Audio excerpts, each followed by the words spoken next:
कादियानियत की तारीख़ तो चूँकि हमारे ख़ानदान के साथ 1907 से मिर्ज़ा ग़ुलाम कादियानी की ज़िंदगी से वाबस्ता हो गई थी। और फिर जामिया अहमदिया चिनाब नगर रब्वा से मैंने बतौर मुरब्बी का कोर्स किया और उसके बाद इस्लाम कबूल करने का जो बुनियादी सबब बना वो कादियान था। जब मुझे बतौर मुबल्लिग़ कादियान भिजवाया गया तो वहाँ पे मिर्ज़ा ग़ुलाम कादियानी की ज़िंदगी का वो असल चेहरा जो कादियान के अंदर मैंने देखा। और बिलखसूस मिर्ज़ा ग़ुलाम कादियानी की कब्र इतने साल गुजरने के बाद भी आज से वहाँ से ताफ़ुन और बदबू का आना दरअसल, और ये भी मेरे इस्लाम कबूल करने का सबब बना। और इस चीज़ ने मुझे कादियानियत को पढ़ने का जो है वो मौका फ़राहम किया।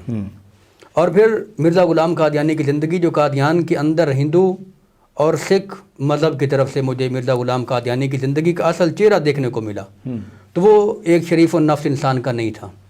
तो ये मेरे इस्लाम कबूल करने की बुनियादी वजह बनी।